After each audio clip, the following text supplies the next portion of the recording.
Long ago, in the vast savanna of Africa, there lived a lion named King Roar. King Roar was the mightiest beast in the land, feared by all the animals. He had golden fur that shimmered in the sun and a roar that could shake the earth. But while he was strong and powerful, King Roar was also proud and boastful. He believed that no one in the animal kingdom could ever outsmart him. One day, as King Roar strolled through the savanna, he announced to the animals, "I am the greatest creature in all of Africa. None can challenge my strength, my speed, or my wits." The animals trembled at his words, too afraid to oppose him. All except one, a small, clever hare named Nuru. Nuru had sharp eyes, quick legs, and a mind like no other. She had watched King Roar bully the other animals for far too long, and she decided it was time to teach him a lesson. "Your Majesty," Nuru said, stepping forward, "you are indeed strong and fearsome. But I wonder if you are truly as clever as you claim." The lion narrowed his eyes at the tiny hare. "Are you questioning my intelligence, little one?" "Not at all," Nuru replied, bowing low. "I simply propose a friendly challenge. Let us see if your wits are as sharp as your claws." Intrigued, King Roar smirked. "Very well, hare. What is your challenge?"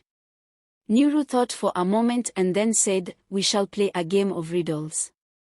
If you solve my riddle, I will serve you for the rest of my days. But if you cannot, you must promise to leave the smaller animals in peace."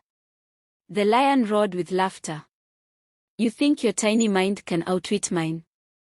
Very well, let the game begin." Nuru nodded and began her riddle.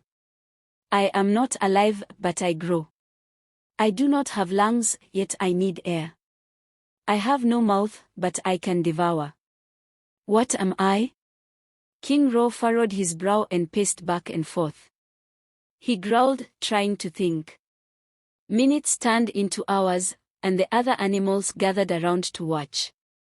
Finally, the lion shook his mane in frustration. "I cannot solve it." "What is the answer?" he demanded. "The answer is fire," Nuru said with a sly smile.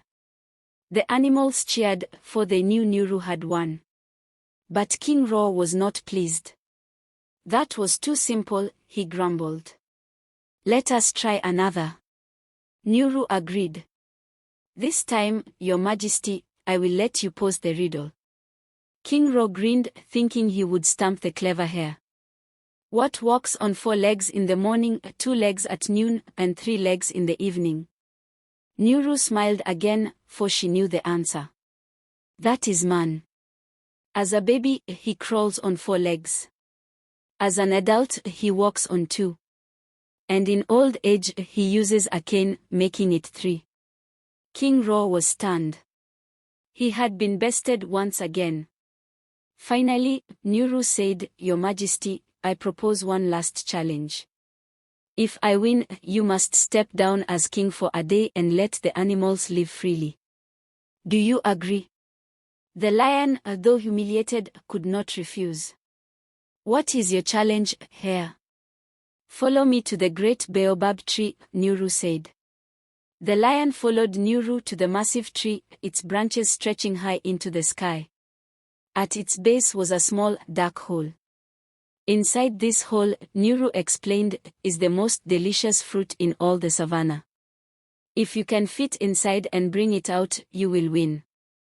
King Roar, eager to prove himself, squeezed his massive body into the hole. But as soon as he was inside, he realized he was stuck. The more he struggled, the tighter the space became. Nuru hopped around the tree, laughing. "Your Majesty, sometimes it is not strength or pride that wins the day, but cleverness and humility." The lion, humbled at last, begged for Nuru's help. She agreed to free him only if he promised to rule with kindness and fairness from that day forward. King Roar agreed, and Nuru used her quick wits to dig a larger hole, freeing the lion. True to his word, King Roar became a just ruler, and the savanna flourished under his reign. As for Nuru, she became a legend among the animals, remembered as the tiny hare who taught the mighty lion the greatest lesson of all, that wisdom and humility are more powerful than strength alone. And so, the savannah thrived, with all creatures living in harmony, thanks to a battle of wits between the lion and the hare.